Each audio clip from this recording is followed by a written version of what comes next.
17 Kabanata. Mga dahilan ng pagkakasala. Sinabi ni Jesus sa mga tagasunod niya, hindi maiiwasan ang pagdating ng mga bagay na magiging dahilan ng pagkakasala ng tao. Ngunit nakakaawa ang taong magiging dahilan ng pagkakasala ng kanyang kapwa. Mas mabuti pang talian siya sa leeg ng gilingang bato at itapon sa dagat, kaysa siya ang maging dahilan ng pagkakasala ng isa sa maliliit na ito. Kaya mag-ingat kayo. Kung magkasala sa iyo ang kapatid mo, pagsabihan mo siya. At kung magsisi siya, patawarin mo. Kahit 7 beses pa siyang magkasala sa iyo sa maghapon, kung 7 beses din siyang hihingi ng tawad sa iyo, ay patawarin mo. Tungkol sa pananampalataya. Sinabi ng mga apostol sa Panginoon, dagdagan po ninyo ang pananampalataya namin. Sumagot ang Panginoon, kung may pananampalataya kayong kasinlaki lang ng buto ng mustasa, masasabi ninyo sa malaking punong ito, mabunot ka at malipat sa dagat at susundin kayo nito. Ang tungkulin ng alipin. Sinabi pa ni Jesus, halimbawa, may alipin kang nag-aararo o nag-aalaga ng mga tupa, at kararating lang niya mula sa trabaho niya.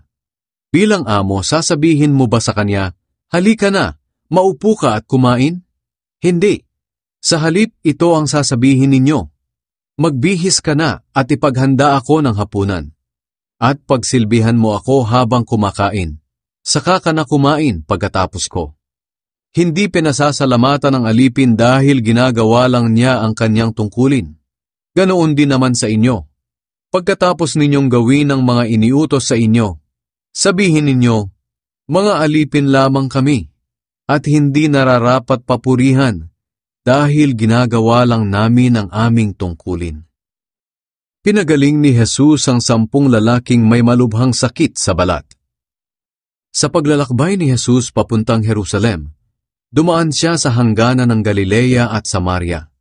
Nang papasok na siya sa isang nayon, sinalubong siya ng 10 lalaking may malubhang sakit sa balat. Tumayo lang sila sa malayo at sumigaw kay Jesus, Panginoong Jesus, maawa po kayo sa amin. Nang makita sila ni Jesus, sinabi niya sa kanila, pumunta kayo sa mga pari at magpatingin sa kanila. At habang naglalakad pa lang sila, luminis na ang kanilang balat. Nang makita ng isa sa kanila na magaling na siya, bumalik siya kay Jesus at nagsisigaw ng papuri sa Diyos. Lumuhod siya sa harap ni Jesus at nagpasalamat sa kanya. Isa siyang Samaritano. Sinabi ni Jesus, hindi ba't 10 ang pinagaling ko? Nasaan ang 9? Bakit hindi bumalik ang iba upang magpuri sa Diyos, maliban sa taong ito na hindi Hudyo? Sinabi niya sa lalaki, tumayo ka at umuwi na. Iniligtas ka ng pananampalataya mo. Ang tungkol sa paghahari ng Diyos. Minsan, tinanong ng mga Pariseo si Jesus kung kailan magsisimula ang paghahari ng Diyos. Sumagot siya, walang makikitang palatandaan na nagsisimula na ang paghahari ng Diyos.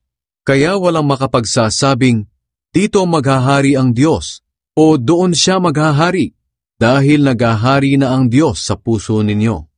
Pagkatapos sinabi niya sa mga tagasunod niya, darating ang panahon na gugustuhin ninyong makita ako na anak ng tao, kahit isang araw lang, pero hindi pa iyon mangyayari. May mga magsasabi sa inyo, naroon siya, o nandito siya. Huwag kayong sasama sa kanila para hanapin ako. Sapagkat ako na anak ng tao ay babalik na tulad ng kidlat na nagliliwanag sa buong kalangitan. Ngunit kailangan muna akong dumanas ng maraming hirap at itakwil ng henerasyong ito. Kung ano ang mga ginawa ng mga tao noong kapanahunan ni Noe, ay ganoon din ang gagawin ng mga tao sa araw ng pagbabalik ko na anak ng tao. Sa panahon nga ni Noe, wala silang inaatupag kundi ang magsaya. Nagkakainan sila, nagiinuman at nag-aasawa, hanggang sa araw na pumasok si Noe sa barko. Dumating ang baha at nalunod silang lahat. Ganoon din noong kapanahunan ni Lot. Ang mga tao'y nagkakainan, nagiinuman, nagnenegosyo, nagsasaka, at nagtatayo ng mga bahay. Hanggang sa araw na umalis si Lot sa Sodom. At pagkatapos, umulan ng apoy at asupre mula sa langit at namatay silang lahat doon sa Sodom. Ganyan din ang mangyayari sa araw ng pagbabalik ko na anak ng tao. Sa araw na iyon, ang nasa labas ng bahay ay huwag nang pumasok para kumuha ng mga ari-arian niya. Ang nasa bukid ay huwag nang umuwi.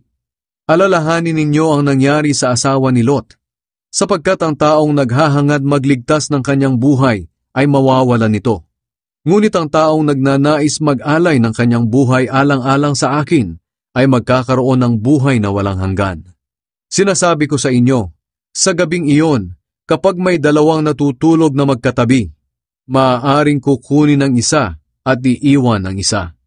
Sa dalawang babaeng magkasamang naggigiling, kukunin ang isa at iiwan ang isa. At kapag may dalawang lalaking nagtatrabaho sa bukid, maaaring kukunin ang isa at iiwan ang isa. Tinanong siya ng mga tagasunod niya, "Saan po ito mangyayari, Panginoon?" Sumagot siya sa pamamagitan ng kasabihan, "Kung saan may bangkay, doon nag-uumpukan ang mga buwitre."